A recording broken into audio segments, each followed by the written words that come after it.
Dear friends,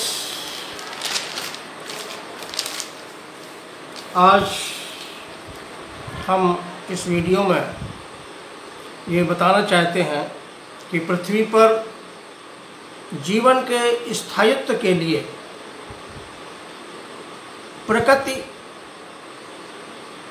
के संरक्षण एवं प्रकृति के बचाव का क्या महत्व है।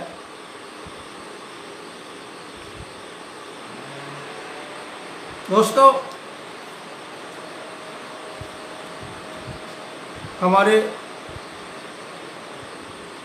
संत तुलसीदास जी ने कहा है कि छित जल पावक गगन समीरा, पंच तत्व मिल बना शरीर। चित मीन्स पृथ्वी, मिट्टी, भूमि, जल पानी, पावक अग्नि, इसके ऊपर हमारा पूरा आयुर्वेद एवं हमारे शरीर की मेटाबॉलिज्म निर्भर करती है। गगन माने आकाश, इसको हम सौर मंडल या सोलर सिस्टम भी कहते हैं, जिसकी वजह से हमें भोजन प्राप्त होता है। अगर सूर्य की रोशनी नहीं हो तो प्लांट हमें भोजन नहीं प्रदान कर सकते हैं।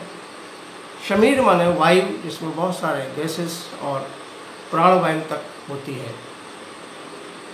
इसी प्रकार से कुछ विद्वानों ने कहा है कि भगवान शब्द की उत्पत्ति जो है वो 4 अक्षरों से हुई है।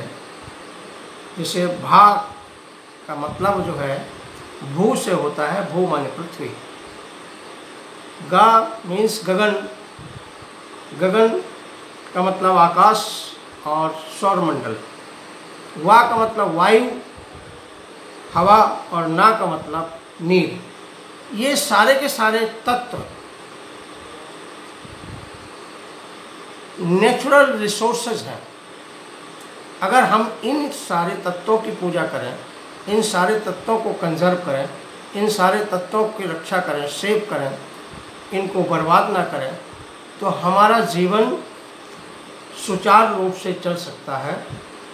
क्योंकि जीवन की उत्पत्ति और उसका संचालन प्रकृति के द्वारा एवं समाज दोनों के द्वारा होता है।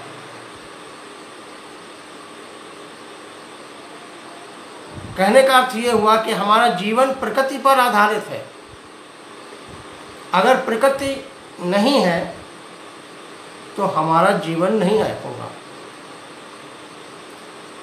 यहाँ ये कह सकते हैं कि जीवन हमारे ना होने पर भी प्रकृति होगी, लेकिन प्रकृति के ना होने पर हम नहीं होंगे।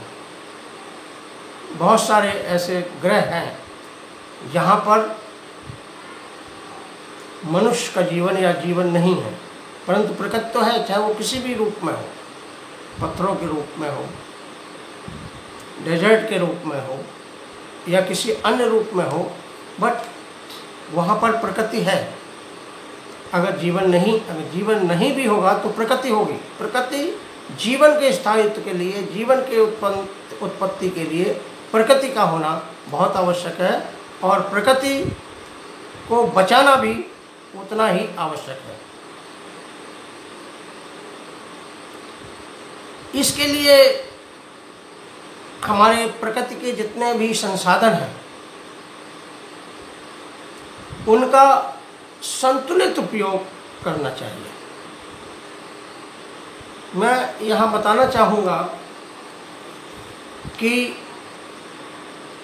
प्रकृति को संरक्षण प्रदान करने की अगर करना चाहते हैं, हम उसको संरक्षित करना चाहते हैं, तो हमारा विकास कैसा होना चाहिए, हमारी जीवन शैली कैसी होनी चाहिए, हमें कैसे प्रकृति का संरक्षण कर सकते हैं, एवं हम अपने फ्यूचर जनरेशंस को क्या दे सकते हैं, या फ्यूचर जनरेशंस की हमारी जो भविष्य की जनरेशन है, पीढ़ी है, भावी पीढ़ी, उनकी क्या एक्सपेक्टेशंस हैं, क्या हम उनको एक सुंदर safe environment, safe and sustained environment, sustainable environment प्रदान कर सकते हैं। ये हमारी पूरी की पूरी जिम्मेदारी बनती है। जीवन का स्थायित्व प्रदान करने के लिए प्रकृति का संतुलित, प्रकृति के जो जितने भी रिसोर्सेज हैं उनका संतुलित उपयोग करना जरूरी है।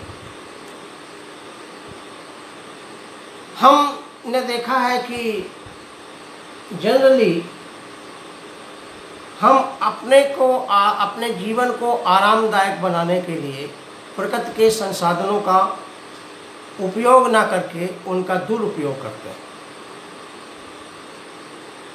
मनुष्य ही एक ऐसा जीव है जो प्रकृति के संसाधनों का दुरुपयोग करता है। कोई भी जीव आवश्यकता से अधिक पानी नहीं पीता, आवश्यकता से अधिक खाना नहीं खाता, आवश्यकता से अधिक कोई भी चीज़ इस्तेमाल नहीं करता है। परंतु मनुष्य एक ऐसा जीव है जो अपने आवश्यकता से अधिक चीज़ों को प्रयोग करता है या उसका मिसयूज़ करता है, बर्बाद करता है। सो अगर हम प्रकृति को संरक्षित करना चाहते हैं तो हमें let us not misuse the natural resources, यानी प्रकृति के संसाधनों का मिसयूज नहीं करना चाहिए, उन्हें बर्बाद नहीं करना चाहिए। इसी प्रकार से हमारा जीवन कैसा होना चाहिए?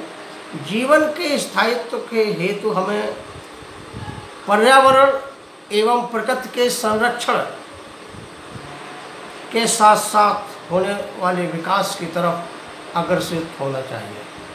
यानी हमारी जीवन शैली इस तरीके की होनी चाहिए जिससे हमें अपनी जीवन शैली में इस तरीके से परिवर्तन करना चाहिए जिससे प्रकृति के संसाधनों का नुकसान ना हो और हमारा जीवन सुचारू रूप से चलता रहे।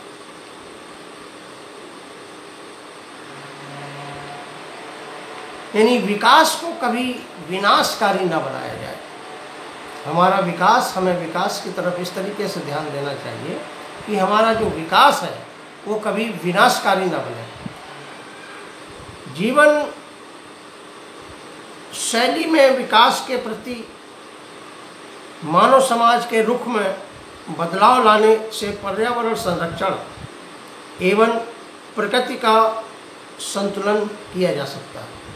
यहाँ जरूरी है कि पर्यावरण और प्रकृति का संरक्षण और समाज के बीच में, मानव समाज के बीच में या प्राकृतिक संतुलन जिसको कहते हैं, ये कायम रखा जाए, तभी हमारा जीवन सुचारू रूप से चल सकता है और इस पृथ्वी पर सस्टेन रह सकता है या स्थायी रह सकता है।